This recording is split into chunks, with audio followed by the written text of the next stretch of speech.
yo he elaborado, no había visto un año tan complicado como lo fue el pasado, y este en el que estamos en curso, 2024, pues pinta similar o incluso un poco peor. Este es el mapa que hace unas semanas publicó con agua. Con agua en ese sentido mapificó, hizo un estudio sobre las condiciones de sequía que íbamos a tener este año. Y si lo podemos ver en la zona aguacatera más importante del país, que viene siendo Michoacán principalmente y sur de Jalisco, pues las condiciones no son nada favorables. Estamos hablando que en algunos municipios se espera una sequía severa y en la gran totalidad de esta coloración roja que vemos en el mapa, se espera una sequía excepcional. Quiere decir que las condiciones esperadas de milímetros de lluvia pues estarán en una incertidumbre total derivado de pues estas afectaciones que están generando estos fenómenos climáticos. Para esto pues hay que entender y hay que concientizarnos de lo que el daño que nos genera el estrés abiótico, derivado también de estos fenómenos y estos factores. Hace 2 años, por ejemplo, nos preocupaban mucho por el tema de los TRIPS, la alta afectación que había en los TRIPS. El año pasado también hubo mucha preocupación respecto al daño de escama armada, de algunas otras plagas. Pero de repente dejamos de ver al enemigo silencioso, al enemigo que realmente está generando el mayor de los daños y que viene siendo este estrés abiótico o también llamado estrés climático, que bajo sus diferentes formas de daño, pues van mermando el potencial de rendimiento de nuestros cultivos. Lo que vemos en pantalla es una tabla que generó Bayer con otros organismos internacionales en el año 2000, donde en las principales zonas productivas del mundo de diferentes granos y cereales hicieron un estudio de qué tanto puede afectar el estrés abiótico en pérdida de producción, lo que afecta el estrés biótico entendiéndolo como plagas, enfermedades y malezas, y lo que al final, lo que representa esta tabla verde era el promedio de cosecha en estas zonas de investigación. Por poner un ejemplo, ¿no? En maíz se decía en ese año 2000 que dadas las características de las principales zonas productoras del mundo, se tenía un potencial promedio de 19 toneladas. Sin embargo, a ese año estábamos hablando que el rendimiento fue de 4.9 toneladas por hectárea a nivel mundial. ¿Qué quiere decir esto?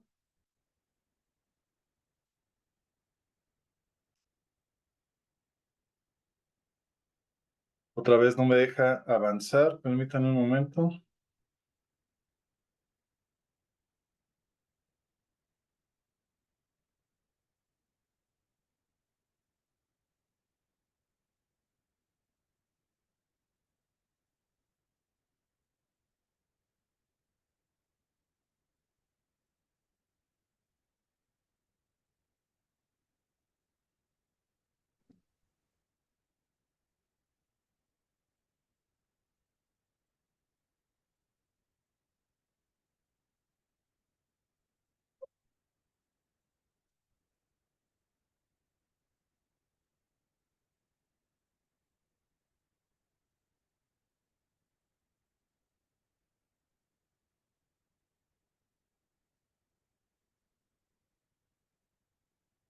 Luego está sucediendo que no se estabiliza la imagen.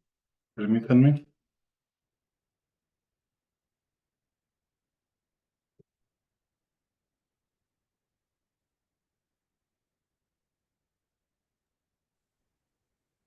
Igual, Inge, puede cerrar Power la presentación y volverla a abrir y a ver si ya se estabiliza. O creo que ahí Sí, está. bueno, al parecer ya se mantuvo estable. No sé por qué la misma presentación corría las imágenes. Bueno, lo está haciendo nuevamente. Voy a dejar de compartir, cierro presentación y la vuelvo a abrir. Adelante.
Bueno, esperemos que no.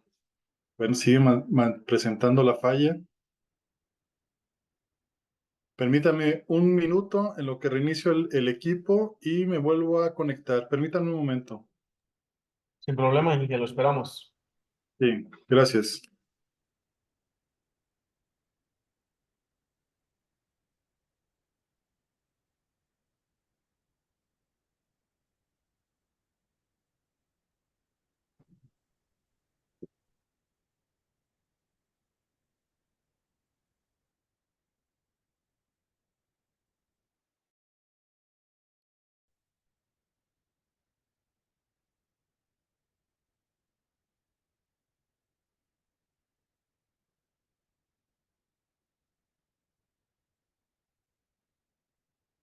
La tecnología muchas veces nos ayuda, pero en casos como ese también a veces nos perjudica, pero no pasa nada.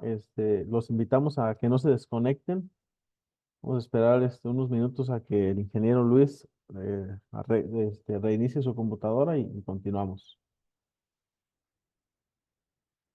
Si alguien tuviera igual dudas de la administración de la comunidad, por ejemplo, registros, cómo se pueden registrar en el grupo, cómo pueden acceder a las grabaciones, podemos aprovechar este espacio.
La grabación por lo regular, se las mando, les mando el enlace porque como es un archivo muy pesado, se las mando cuando les mando las constancias. Sin embargo, pues esta grabación solo le llega a las personas que se registraron previamente. Si alguien quisiera la grabación posteriormente, lo puede solicitar ahí por el grupo de WhatsApp, que la gran mayoría está. Si alguien no está y desea ser parte de la comunidad, nos puede contactar a mi teléfono. Se los voy a escribir aquí en el chat en un ratito más y ahí me pueden contactar y yo se las hago llegar a la brevedad, porque entiendo pues que muchos técnicos todavía están trabajando y que no pueden conectarse. Es importante la asistencia porque pues, básicamente este tipo de capacitaciones es lo que nos dan acceso al tercer encuentro de la comunidad. Ya lo estamos organizando, pronto les daremos pormenores, fechas, para que se sigan uniendo. Inge Luis, creo que ya está, ¿verdad? Sí, sí, parece que ya está, ya se solucionó. Voy a quitar mi video para que no haya ningún problema. Si puede ser tema de la red. Ah, Y esperemos que ándale, ya no haya mejor. ningún problema adelante. Va, va, va.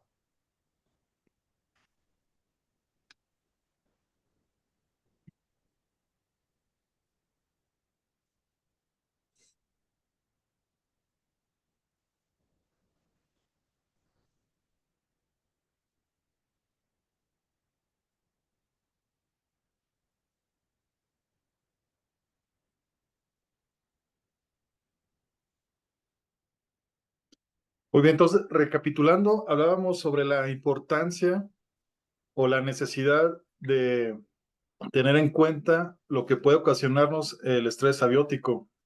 Mencionaba aquí en el slide que ejemplificando, por ejemplo, el tema del maíz, en este estudio que se hizo en el año 2000 con Bayer y otras instituciones, cómo el potencial de rendimiento podía, más bien se manifestaba en ese año de 19 toneladas por hectárea. Sin embargo, el promedio real fue de 4.9. ¿Qué quiere decir esto? Que pues el estrés abiótico como tal me genera una merma del 66%. Ese estrés hídrico, ese estrés lumínico, ese estrés salino, ese estrés osmótico que se deriva de los factores climáticos, pues me está ocasionando mayor pérdida respecto a lo que me puede representar la pérdida de plagas y enfermedades o malezas, ¿no? Entonces, el punto en el que hoy en día, pues la industria se ha enfocado mucho en el tema de bioestimulación y cómo a partir de un manejo integrado de bioestimulación, entendiendo su importancia, sabiendo qué aplicar, cuándo aplicar, pues podamos tener una mejor productividad, aminorando o mitigando los daños que causa el estrés climático. Volviendo al tema del maíz, por ejemplo, esto se asemeja algo a lo que sucede en México. Tenemos zonas productoras como la Ciénega de Jalisco, zonas productoras de Michoacán, Sinaloa, Chihuahua, donde el potencial de rendimiento o el rendimiento por lo general sí supera las 16 toneladas como lo marca la tabla. Sin embargo, el promedio nacional, derivado también de otros factores como la genética, y las condiciones tecnológicas, pues no rebasa las 3 toneladas. Pero mucho de ello, pues también va ingerido o va reflejado sobre esta pérdida de productividad que nos ocasiona el estrés abiótico. Dentro del rendimiento del potencial genético que tenemos en cada cultivo, hay que tener en cuenta dos factores que van relacionados directamente. A mayor nivel de estrés, habrá mayor nivel de gasto energético.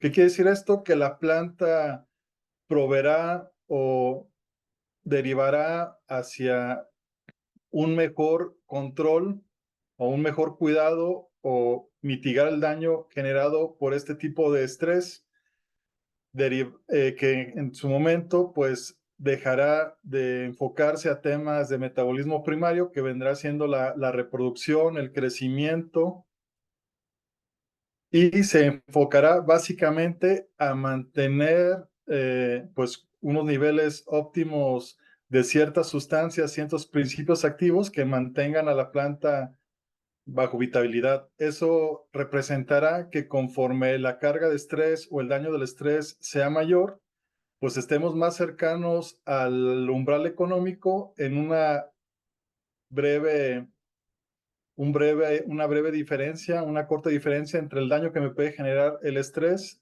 y el costo que me genera producir cada kilo, cada tonelada del cultivo en cuestión. En este caso, estemos hablando de aguacate, ¿no? Lo que no queremos llegar es a esto, ¿no? que esta curva de daño del estrés sobrepase mi umbral económico y pues ya a partir de aquí genere pérdidas y no ganancias.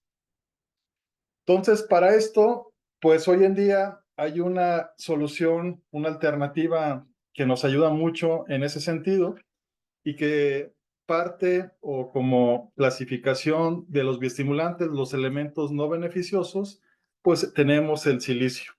El silicio es un elemento importante que me puede ayudar a favorecer estas condiciones dentro de la planta y evitar daños o mitigar daños por el estrés que esté generando estos factores climáticos a mi producción como tal. Entendemos que el silicio no es un elemento esencial. Los elementos esenciales, pues ya los conocemos, ¿no? Es el carbono, el hidrógeno y el oxígeno. Los macroelementos, nitrógeno, fósforo, potasio, los elementos secundarios y los microelementos. Sin embargo, yo tomo una muestra foliar de aguacate, la mando a analizar al laboratorio. El laboratorio le hace la digestión húmeda, retira la parte orgánica y solamente quedan las cenizas. Va a aparecer esto, ¿no? En los resultados. Y a partir de aquí ya empezamos a ver la importancia o el protagonismo que puede tener el silicio dentro de nuestras plantas. Teniendo en cuenta que el carbono, el hidrógeno y el oxígeno pues, representan el 98% de la composición mineral de la planta, los macroelementos y los elementos secundarios ya en una proporción mucho menor, y ya en menor medida, pues los oligoelementos o elementos secundarios o microelementos. Podemos ver que el silicio puede tener incluso mayor composición respecto a otros elementos. ¿Y eso a qué se debe? Se debe a que las plantas, ya sea de manera activa o pasiva, hacen el esfuerzo o captan silicio a su interior para que se empiece a depositar dentro de sus tejidos. Es aquí cuando ya empieza la controversia o la discusión de si hoy en día el silicio se puede considerar un elemento esencial y que sea el próximo elemento que esté en el listado de este conglomerado de elementos esenciales. Hoy en día, como les mencionaba, dentro de la clasificación de bioestimulantes, entendiendo que una clasificación de los bioestimulantes están los aminoácidos, los extractos de algas, los hidrolizados de proteína vegetal o animal, algunos polímeros como el quitosano, etcétera. Dentro de esta clasificación están los elementos beneficiosos o elementos no esenciales. Aquí es donde encontramos al silicio. El silicio se cree, o más bien se comenta dentro de la comunidad científica a nivel mundial, como mencionaba hace un momento, que puede ser el siguiente elemento, dadas sus características a las cuales se le atribuyen más propiedades y se descubren más beneficios dentro de la planta, pues que en algún momento dado, si damos una plática en la comunidad en algunos años, ya estamos hablando de que el silicio pertenece a un elemento esencial y no simplemente un elemento beneficioso con actividad bioestimulante. Por poner un ejemplo, el níquel fue el último elemento que se agregó a esta tabla de elementos esenciales, fue a final de la década de los 70 y que dio origen a estar en esta clasificación derivado a la importancia que tiene el níquel en la formación de una enzima llamada urasia, que está muy relacionada en el ciclo del nitrógeno para la formación de proteínas. Hoy en día, como les comento, el silicio se le atribuyen más propiedades, muchas propiedades bioestimulantes, y que si el punto concreto de la discusión es que si la planta hace un esfuerzo para obtenerlo, asimilarlo y depositarlo en sus tejidos, pues realmente lo requiere para cumplir ciertas funciones. Si nos vamos a la tabla periódica de los elementos, el silicio lo vamos a encontrar aquí en el grupo 14. Aquí hay una estrecha relación con el carbono, porque los compuestos que generan estos dos elementos son los que les dan la estructura o la forma al suelo. Generan entre ellos unos complejos, el carbono dándole la peculiaridad de la parte orgánica al suelo, estos complejos formando los humatos, los fulvatos, etcétera, para la composición orgánica, y el silicio dándole la composición inorgánica, que a partir de la combinación con el carbono, el oxígeno y el aluminio, empiezan a formar los las primeras formaciones elementales minerales, como vienen siendo los aluminosilicatos. Algo interesante desde la tabla periódica es también la fuerte relación que genera la planta con el boro, que vamos a ver más adelante, la relación también que genera con el fósforo para la asimilación de este elemento dentro de la planta, y la regulación que también incluso puede llegar a tener con el nitrógeno para regular nitratos cuando estos llegan a excederse. A partir de aquí, la misma tabla periódica ya nos va haciendo mención y ya nos va dando indicios de la importancia del silicio dentro de las plantas. Después del oxígeno, el silicio es el segundo elemento más abundante en la corteza de la corteza terrestre. Básicamente, se atribuye que el 30% de la composición de los suelos es silicio, pero con baja solubilidad. ¿Qué quiere decir esto? Que no está disponible para las plantas. Este es ya en rango de porcentaje un poco más acertado la composición de cada elemento en el suelo. Como mencionaba, prácticamente la mitad corresponde al oxígeno, y aquí podemos ver esta relación, ¿no? Cómo el silicio representa entre el 30 y el 33%, y la relación que tiene con el aluminio para formar los aluminosilicatos, y a partir de ahí empezar a generar estas propiedades inorgánicas del suelo, que en combinación ya con otros elementos irán dando formación a estos complejos minerales comúnmente conocidos, ¿no? Llámese arcillas, monmorillonitas, feldespatos, serpentinas, etc. Sin embargo, como les mencionaba, pese a una gran cantidad de silicio que está en el suelo, este no es asimilable para las plantas.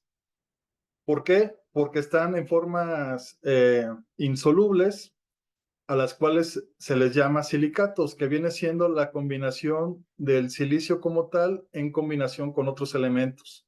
Al silicio nunca lo vamos a encontrar de manera individual en la solución del suelo, y prácticamente estará en combinación o en conjunto con otros elementos, dándole las características propias al suelo como tal.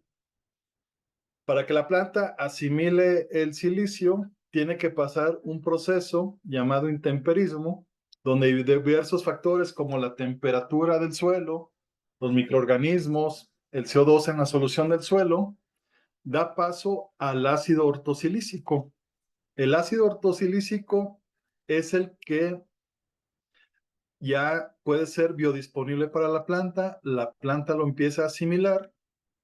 Una vez que lo asimila, llega a los tejidos ya en forma de sílice bajo esta fórmula química que aquí se demuestra.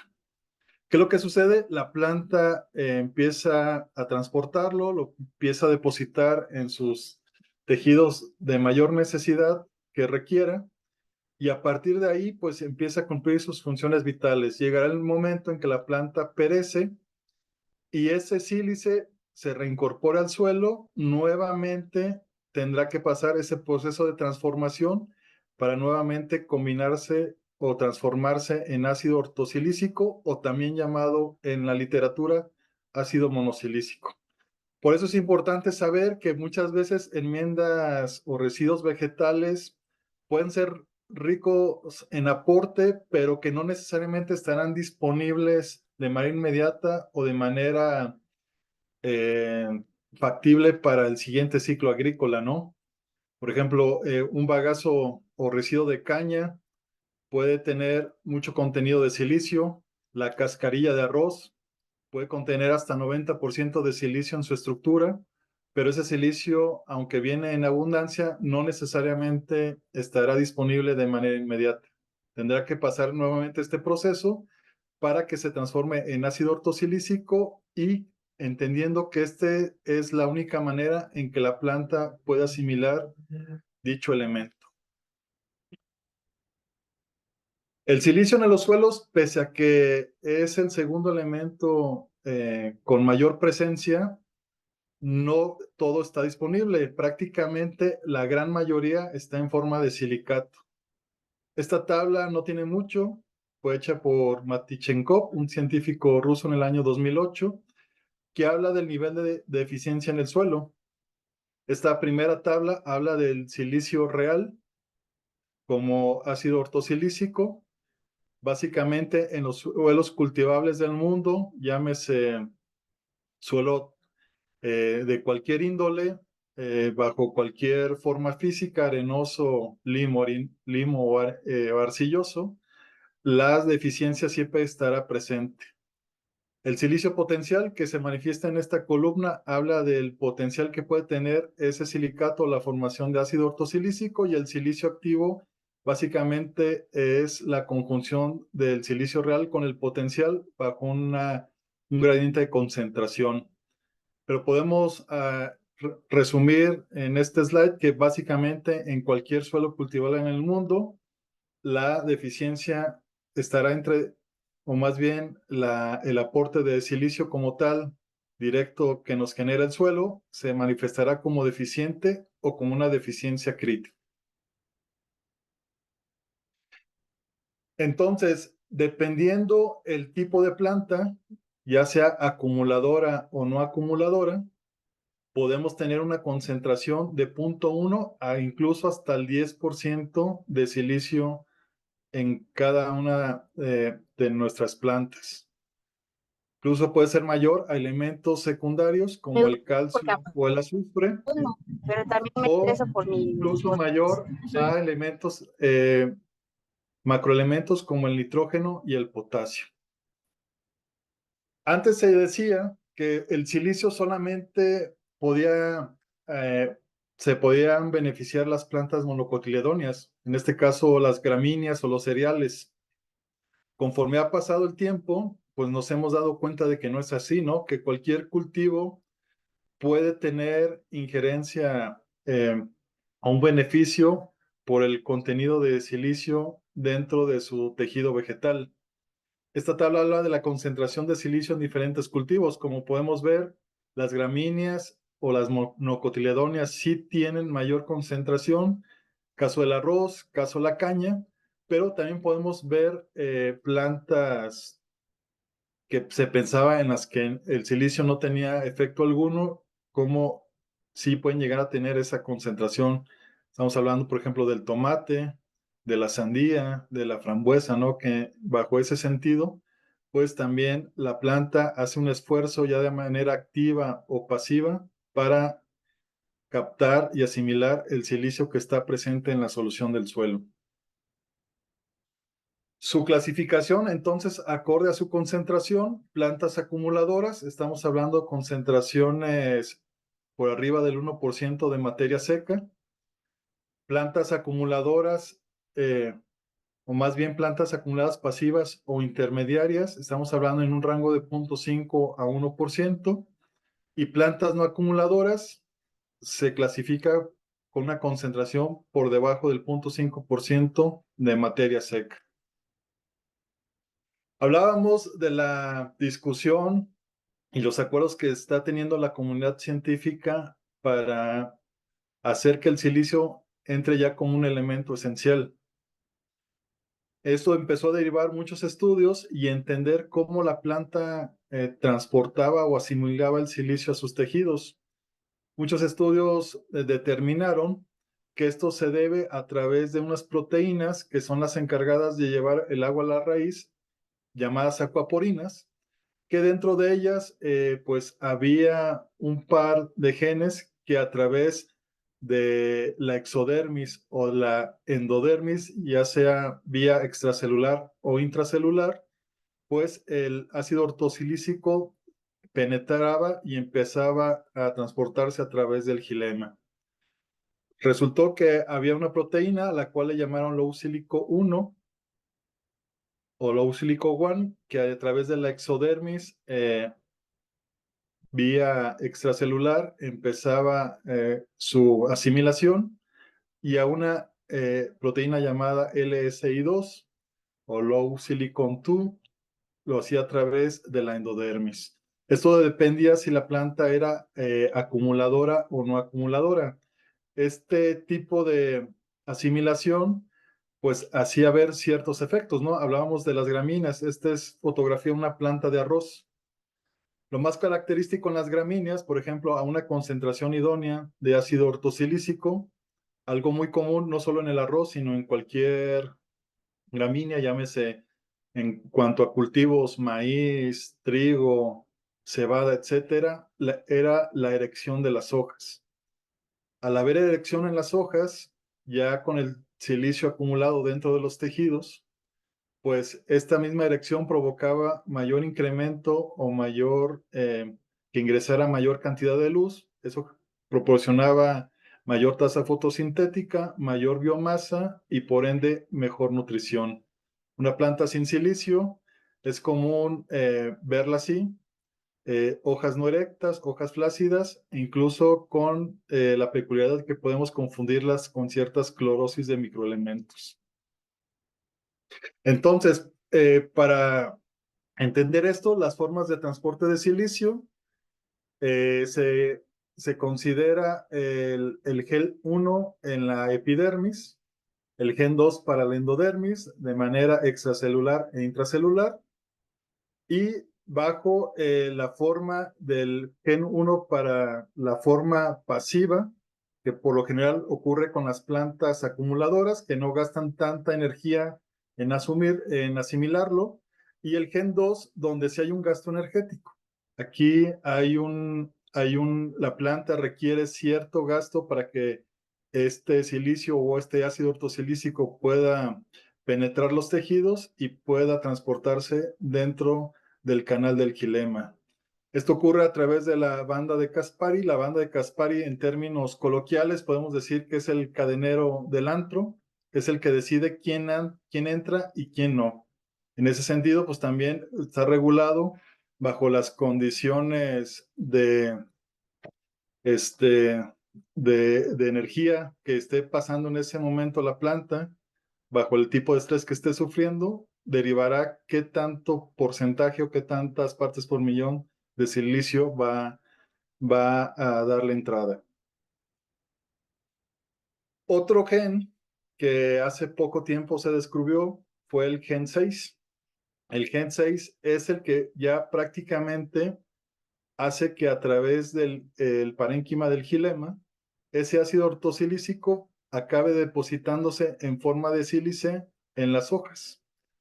Ese sílice pues ya se irá acumulando junto con pectatos de calcio y con otros polifenoles para darle esa característica de rigidez a las hojas y a partir de ahí tener los múltiples beneficios que nos da el silicio dentro de la planta.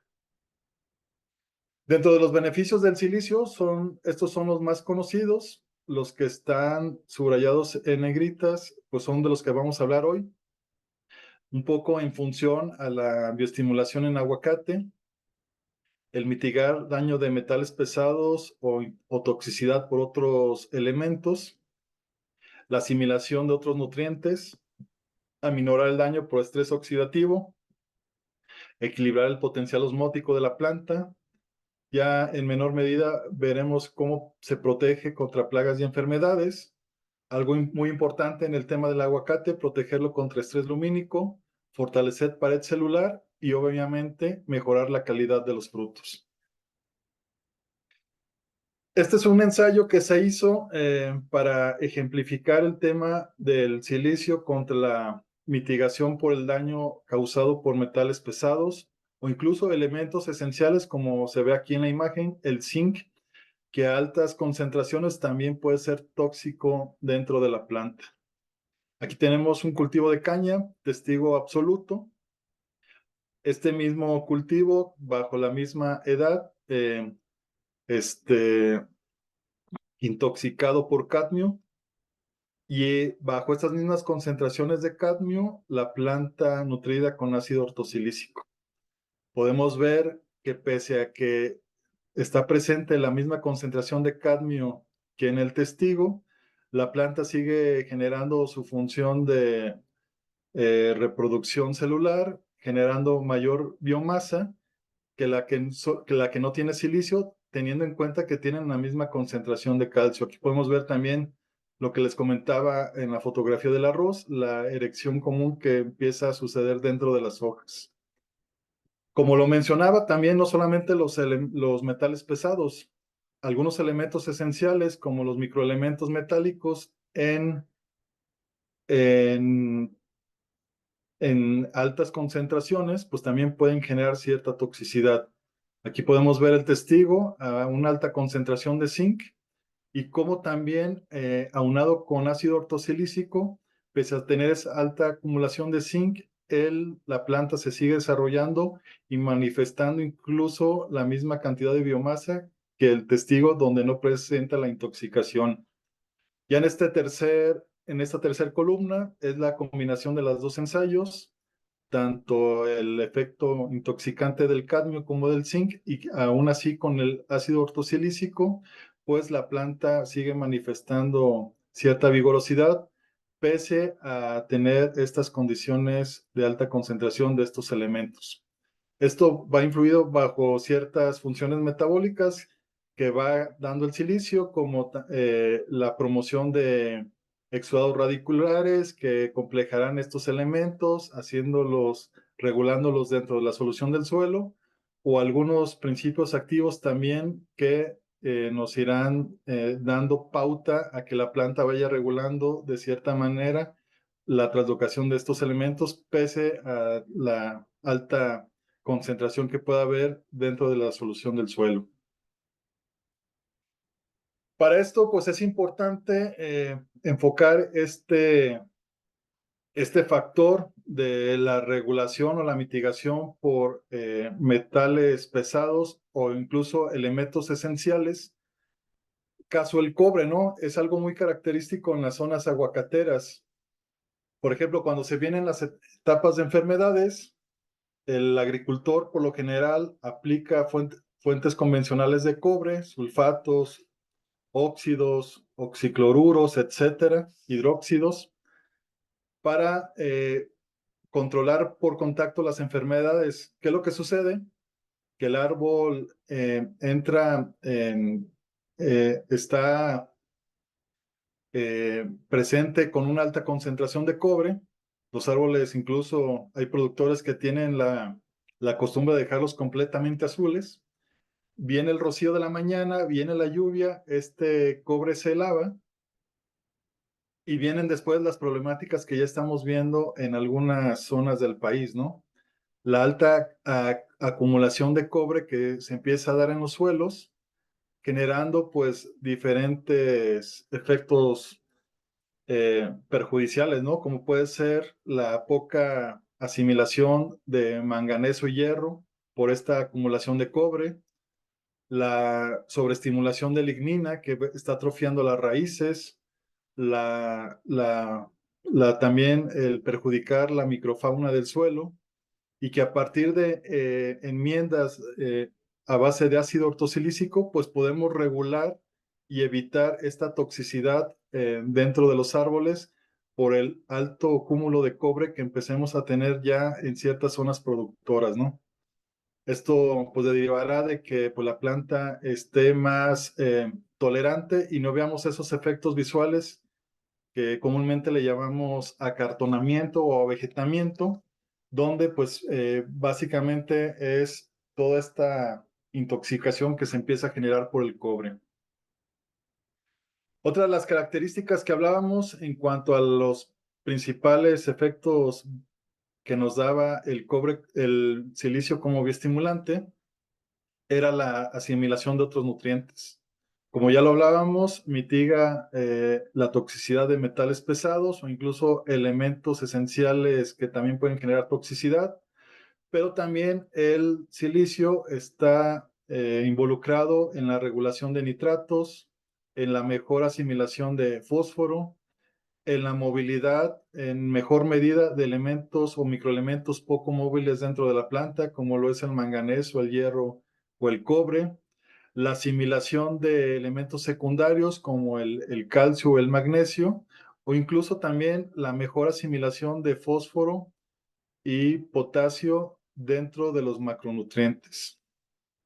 Básicamente, bajo diferentes rutas metabólicas o bajo diferentes mecanismos de fisiología, el silicio está presente o es partícipe en diferentes en momentos en los cuales pues, pueden beneficiarse el resto de los elementos esenciales para obtener una mejor nutrición.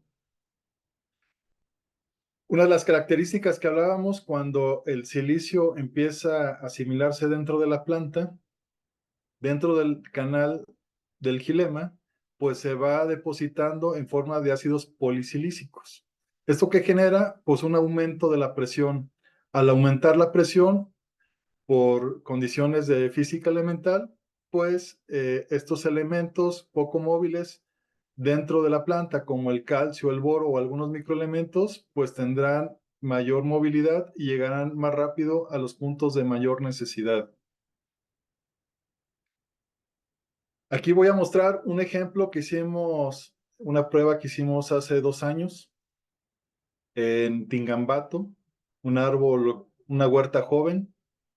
Lo más característico cuando está la floración y el desarrollo de algunos frutos es la aplicación de productos a base de calcio boro, ¿no? Entendiendo pues la relevancia de estos dos elementos y la importancia que genera para la fructificación de los frutos. Aquí, en una sección, estuvimos aplicando ácido ortosilícico al 2.5%, aplicaciones mensuales de 1 litro por hectárea, y cuando llegó el momento de aplicar el producto calcio-boro, un calcio-boro en concentración 6% calcio, 2% boro, pues nos dimos a la tarea de evaluar qué tanta eficiencia nos generó el ácido ortosilícico en la acumulación de los tejidos de los dos elementos.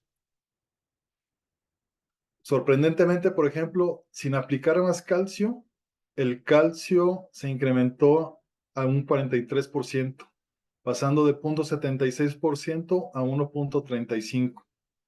El boro, un elemento importante dentro también de la, de la zona aguacatera en Michoacán, entendiendo las limitaciones que implica la asimilación de boro, también se incrementó en un 20%. Árboles grandes, árboles de más de 35 años, lo más común también es ver la afectación en las zonas bajas por el tema de clorosis por microelementos.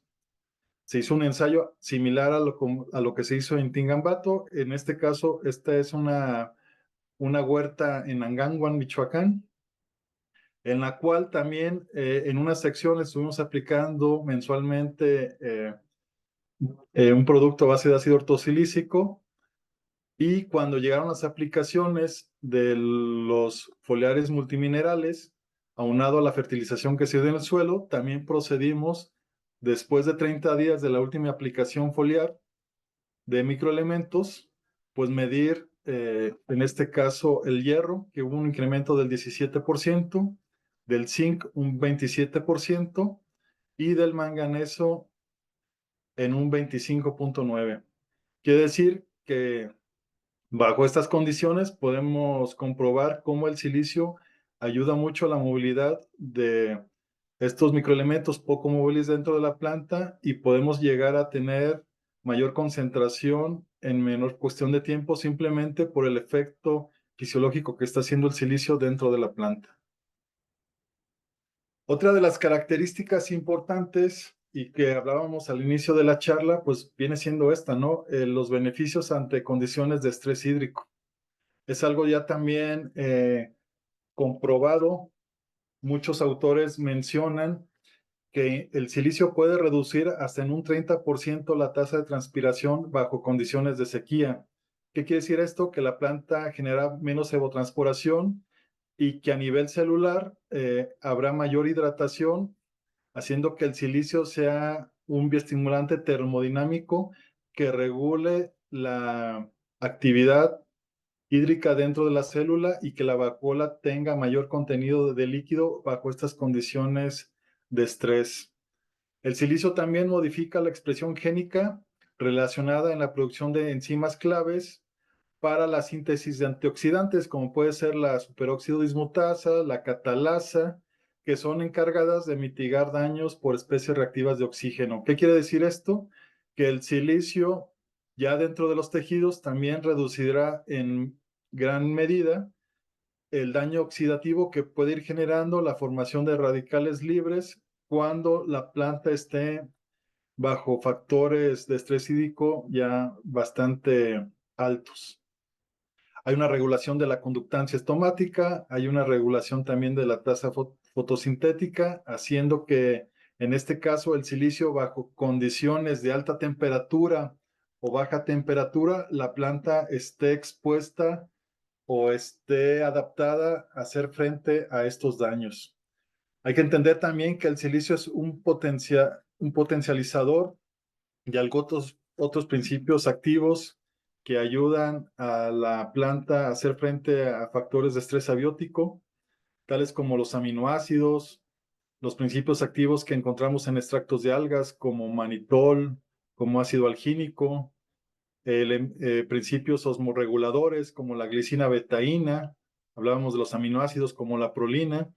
Este tipo de principios o este tipo de compuestos pues pueden beneficiarse o potencializar su efecto a través también de aplicaciones frecuentes de ácido ortosilícico.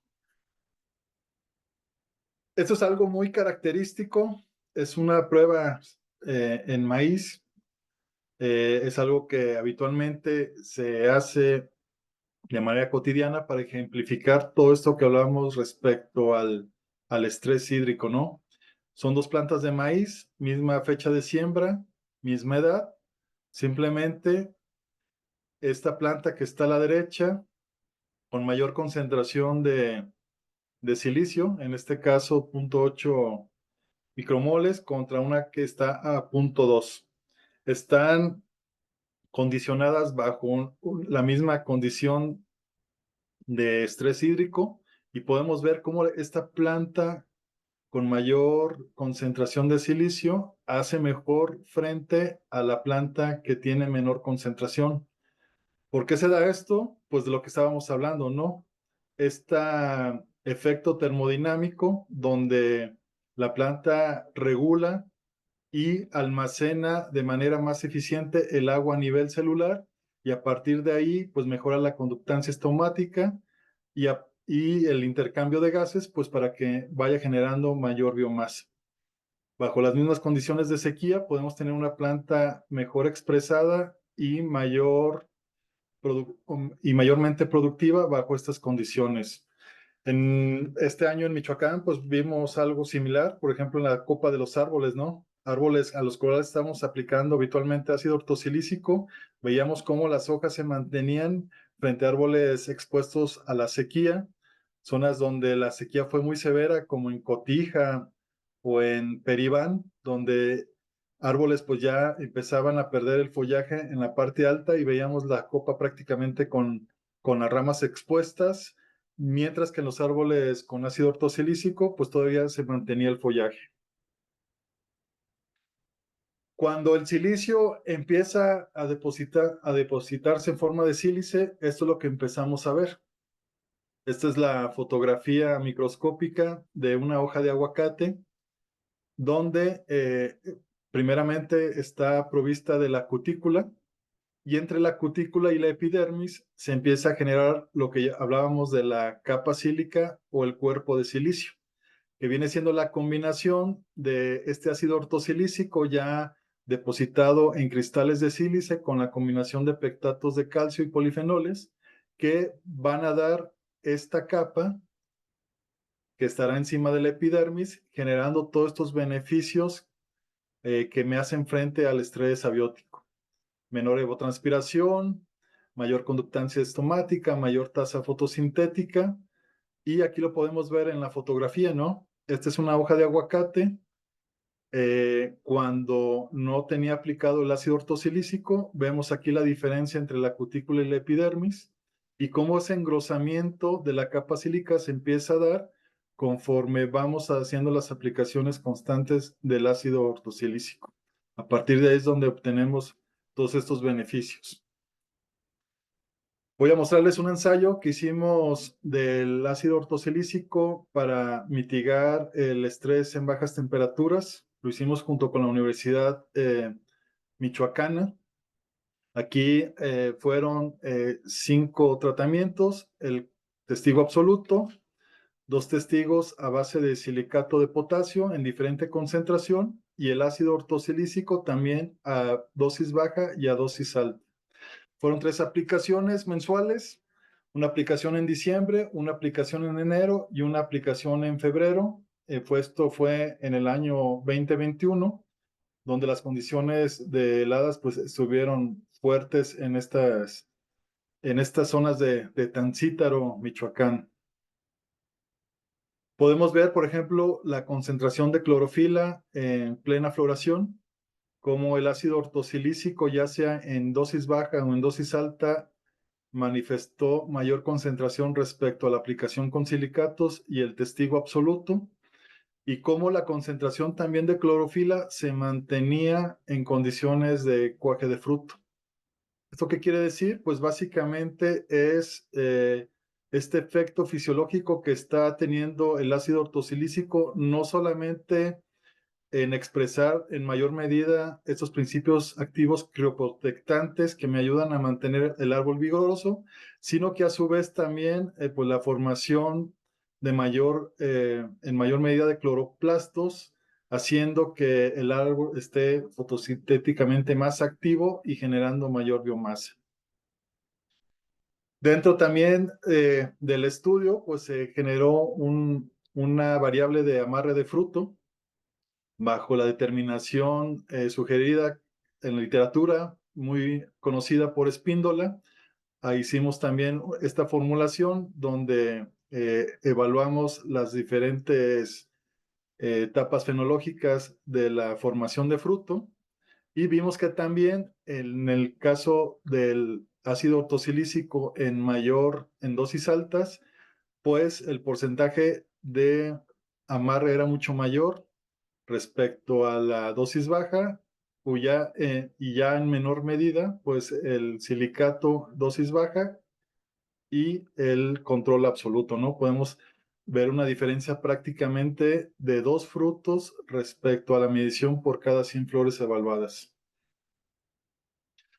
Algo muy común, algo que también empieza a generar más daño derivado de estas afectaciones climatológicas, es el daño por golpe de sol, ¿no? Esto es algo que empezamos a ver cuando se vienen los meses de estiaje, frutos que están expuestos directamente a la radiación solar, donde no están cubiertos por el follaje. Se empieza a dar esta coloración amarilla en la base del fruto. Esta coloración amarilla empieza a generar estas pecas por la formación de antocianinas y la pérdida de clorofila. Y cuando el daño es mayor, pues lo que encontramos es esto, ¿no? La necrosidad en la parte superior del fruto, generado por este halo de antocianinas, donde prácticamente el daño solar ya se manifestó. Para eso, junto con la Universidad Michoacana, también hicimos una evaluación de diferentes protectores solares para el control de golpe de sol en fruto de aguacate. Aquí fue también un ensayo que hicimos en Ringambato. Fueron 3 aplicaciones, una aplicación en febrero, una aplicación en marzo y una aplicación en abril. Para final de cuentas, estar evaluando ya al momento de la cosecha, ¿no?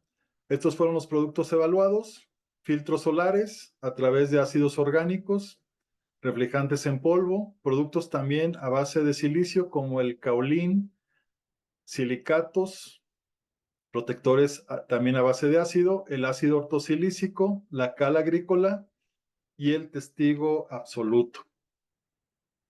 ¿Cuáles fueron los resultados? Pues dentro del porcentaje de incidencia de frutos dañados por golpe de sol, resulta que la cal agrícola me presentó el mejor resultado. En segundo lugar, lo presentó el ácido ortosilícico. En ese sentido, pues podemos ver una diferencia notable respecto a los otros productos. Pero aquí también vienen las contrapartes. ¿Qué me causa la cal agrícola? Esto, ¿no? Residuos blanquecinos. Residuos blanquecinos que aunque me estén protegiendo de manera favorable, de manera externa la radiación solar, pues también hago de manera contraproducente, pues la disminución de la tasa fotosintética, el que se tapen los estomas, el que no se regule el flujo de gases y por ende tener una menor producción. Estas fueron las hojas de cada uno de los tratamientos. Como podemos ver, cómo la cal agrícola es la que más deja residuo blanquecino respecto a otros protectores solares o incluso el ácido ortosilícico. Esta es la temperatura del fruto. En el caso de ácido ortosilícico, se mantiene una temperatura de 20 grados un día después de la segunda aplicación. Básicamente presenta una diferenciación mínima respecto a otros productos, pero hay otros en los que sí hay una disminución hasta de 3 grados. La medición de un día después de la tercera aplicación ya es un poco más homogénea. Sin embargo, hay reflejantes base silicio que todavía presentan mejores resultados. Bajo este concepto, muchas veces decimos que no importa la fuente de silicio, que bajo protección solar, cualquier fuente me es similar, ¿no? Hablemos de diatomeas, hablemos de silicatos, hablemos de zeolitas o hablemos de algún otro protectante como el caolín, prácticamente ejercen la misma función. Puede ser bajo esta protección de radiación, pero hablábamos del efecto bioestimulante que me genera el silicio dentro de la planta y aquí viene lo interesante. Esto es, por ejemplo, la concentración de clorofila. La concentración de clorofila a los 7 días después de la primera aplicación, de la segunda aplicación y de la tercera aplicación. Podemos ver aquí en la raya azul marino cómo el ácido ortosilícico pues presenta condiciones similares respecto a otros protectantes. Incluso hay protectantes que ejercen mayor concentración. Esto se puede derivar resultado de la misma nutrición que está teniendo el árbol y bajo las condiciones por las cuales está haciendo frente al estrés abiótico. Lo importante es entender al silicio no solamente como protectante solar, sino como bioestimulante. Y una vez ya evaluados los frutos en cosecha, pues podemos ver que, por ejemplo, en firmeza, el ácido ortosilícico resalta sobre el resto.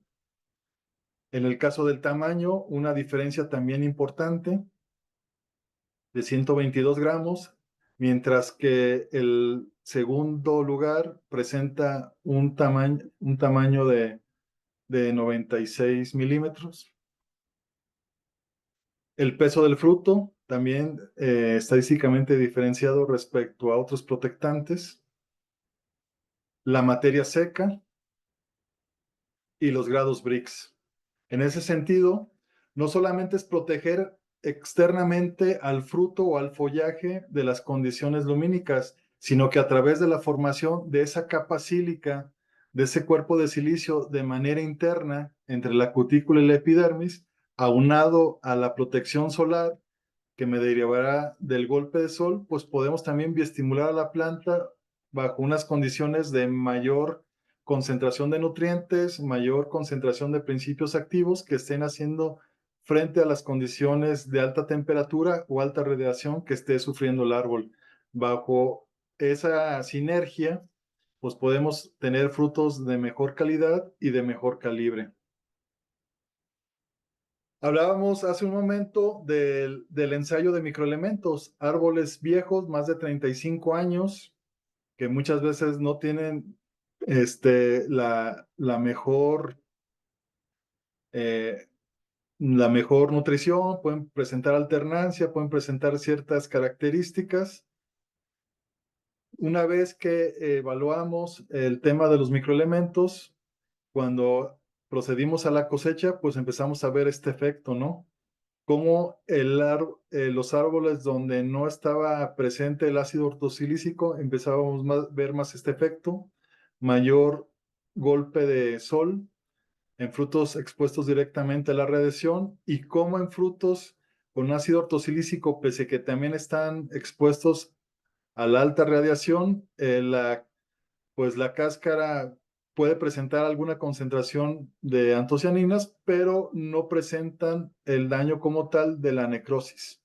En ese sentido, pues podemos derivar el efecto antirreflejante que me puede dar el fruto, pero también aunado a las características bioestimulantes en las que también obtuvimos mayor calibre, mayor contenido de grados Brix y mayor porcentaje de materia seca.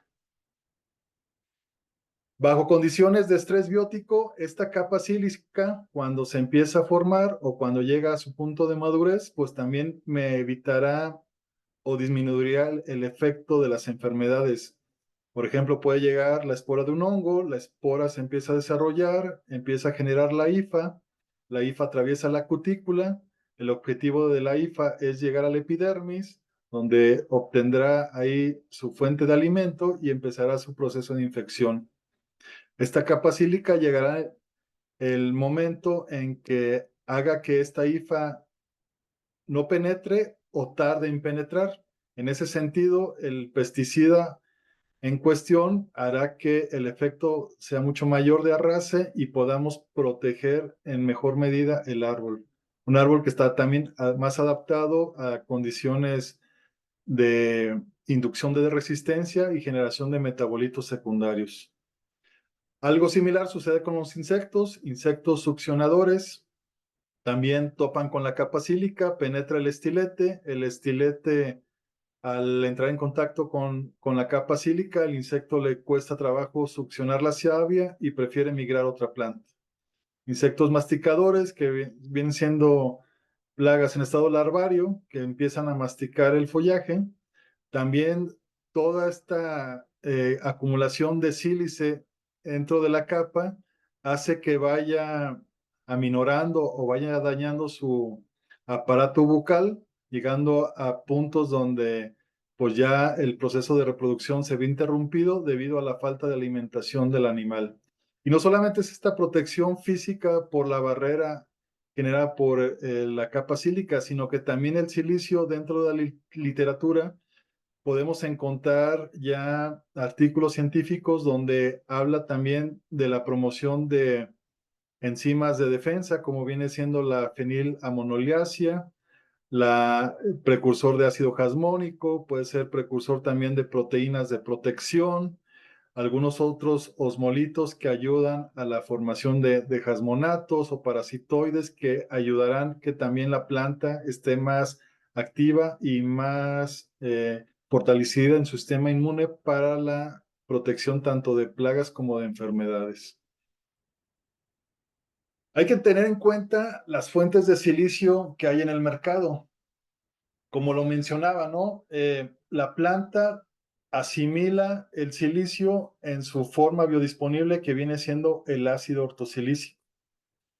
Hay productos en forma de silicatos que me protegerán también de manera eficiente contra la radiación solar, pero cuando lo aplique vía foliar no van a poder penetrar y generar esta capa sílica que en algún momento dado me va a proteger bajo condiciones de bioestimulación.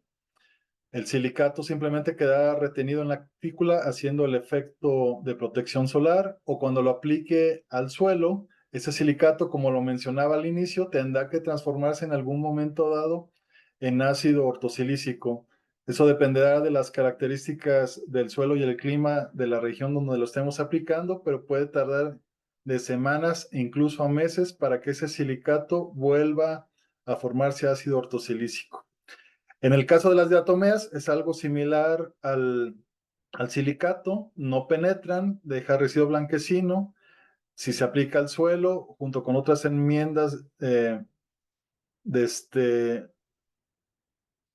pueden, como la zeolita, tendrán que transformarse en ácido ortosilícico y a partir de ahí la diatomea básicamente su objetivo principal es el control directo de algunas plagas. Cuando yo aplico la diatomea, esta diatomea se incrusta en el exoesqueleto del insecto, ya sea generando aperturas por estos pequeños cristales contenidos de silicio dentro de su composición o generando cierta deshidratación o resequedad.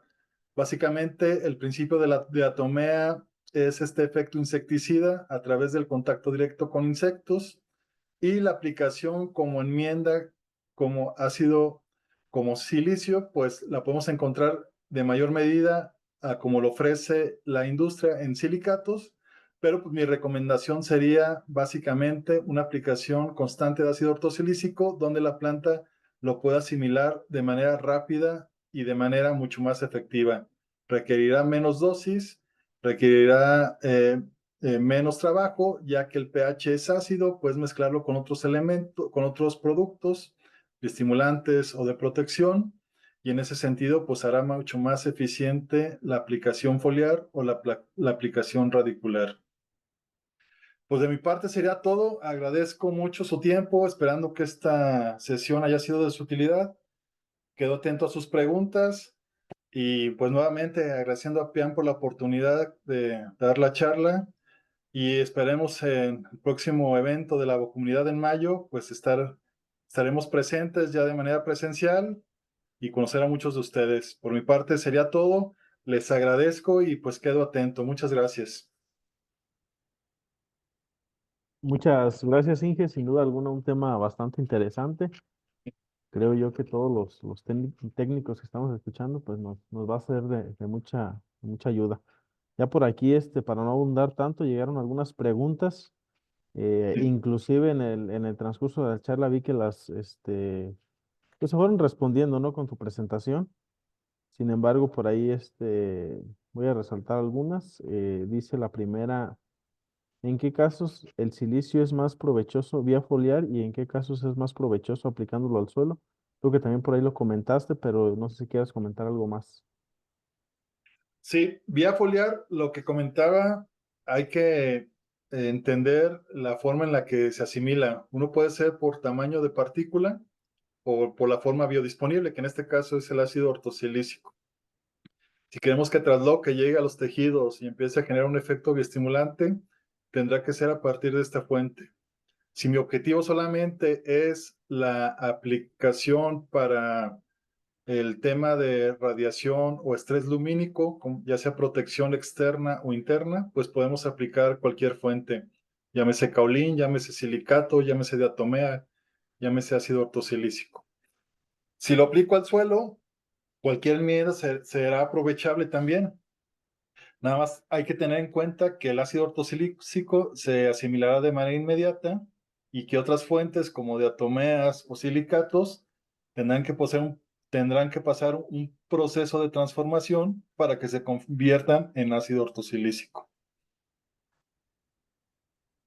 Muy bien. Dice, Camilo tiene la mano levantada. No sé si quieras abrir tu micrófono, Camilo, y te escuchamos. Gracias, muy amable. Ingeniero, yo quería hacerle una consulta relacionada con las aplicaciones del silicio al suelo. Sí, Digamos, es bien sabido que los problemas que se tienen de acidez en el mundo, tenemos muchos suelos ácidos, ¿sí? Nosotros acá en Colombia presentamos en buena medida suelos con esta problemática, ¿sí? Entonces tenemos muchos suelos con toxicidad por exceso de aluminio, exceso de hierro, manganeso, deficiencias de calcio, magnesio, fósforo, ¿sí?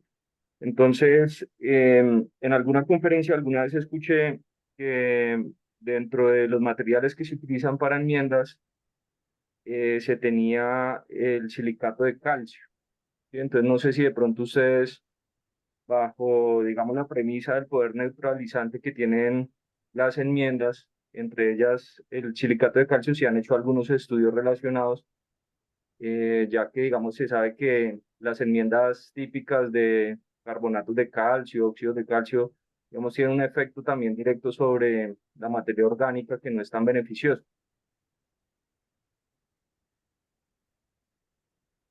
Sí, Que, en ese sentido, sí gracias.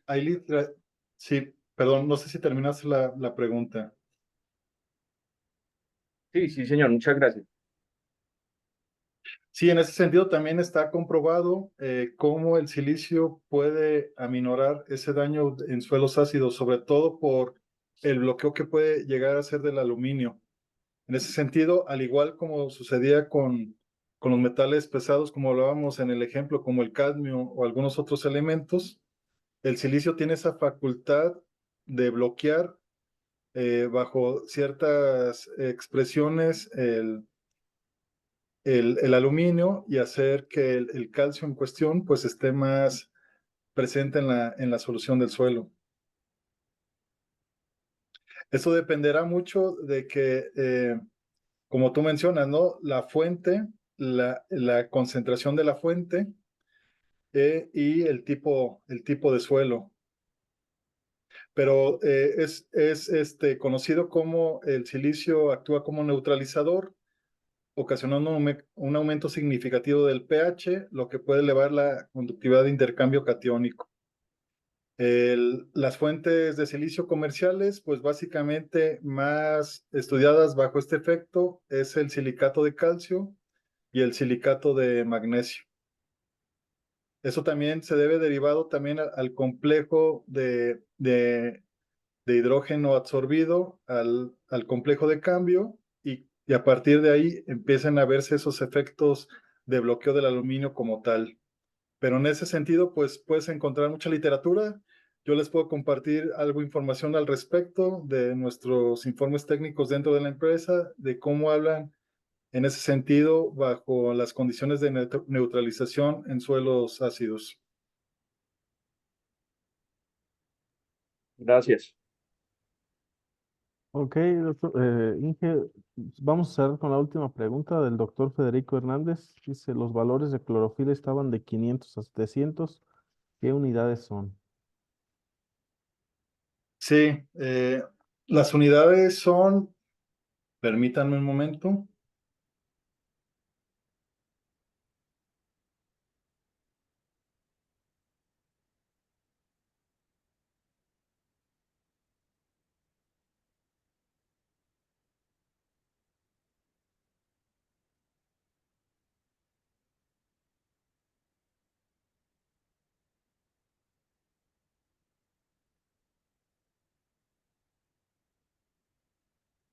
Estoy abriendo el ensayo.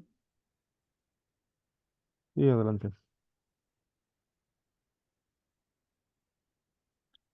Es de micromoles por metro cuadrado. Se usó el medidor de clorofila MC100 de la marca Apogee. Perfecto. Pues con esto estamos cerrando. A todos los asistentes, agradecerles el tiempo, que no se han desconectado a pesar de que ya la charla terminó, que estamos en preguntas y respuestas, pero aquí siguen muy atentos. Eh, Inge, por ahí estuvieron comentando también si la presentación se las podemos hacer llegar. Ese material, ustedes nos dictan si se puede hacer llegar o es únicamente de la empresa. No, se puede hacer llegar con toda confianza. Aquí les dejo mis datos en el slide que se ve, mi teléfono y mi correo. Cualquier inquietud de tener la presentación se las puedo hacer llegar con todo gusto. Incluso los resultados de los ensayos que hemos hecho en el cultivo de aguacate, tanto bajo condiciones de estrés por calor, estrés por frío, golpe de sol, etcétera. Como lo comentaba el amigo colombiano, si también me puede hacer llegar un correo, yo le respondo ahí con la información referente al efecto neutralizador de pH en el suelo. Excelente. Entonces, pues a todos los que quieran el material, Ahí siguen los datos del ingeniero. Daniel, ¿tienes algún comentario? Creo que tienes el micrófono levantada la mano. Disculpe, comentaba pues que esto también es utilizado para como protector solar para Sí, que no se llegue a quemar tanto el cultivo. Este, ¿Qué tanto nos servirá si nuestro cultivo tiene pocas hojas? obviamente entre mayor follaje, evitaremos o disminuiremos mucho el golpe de sol, pero bajo estos estudios que realizamos, todas las evaluaciones que les mostré fueron en frutos expuestos directamente a la radiación. En ese sentido, pues la recomendación sería aplicar fuentes de ácido ortosilícico junto con otros protectores solares conocidos en el mercado, ya sea a base de ácidos orgánicos o alguna otra fuente donde tú puedas potencializar ese efecto. Aquí no hace tener en cuenta que no sean protectantes que dejen mucho residuo y que puedas también ahí bajar tu tasa fotosintética. Aquí también lo primordial pues será hacer acciones para que poco a poco empieces a generar mayor biomasa dentro del árbol. Ok, muchas gracias. Excelente. Pues con esto estamos cerrando el webinar del día de hoy. Esperemos que haya sido provechoso para sus cultivos. De mi parte, pues también agradecerles tanto a los asistentes como al Inge Luis Antonio Luna que nos brindó esta ponencia y que vamos a seguir reforzando con ellos más participaciones. Podrán compartir, volver a compartir el enlace de asistencia. Sí, se los comparto antes de cerrar. Estamos por cerrar. Entonces lo dejo abierto un ratito. En el transcurso de la tarde no lo cerro. Pues no pasa nada. Dame oportunidad. Y te lo hago llegar. Permíteme.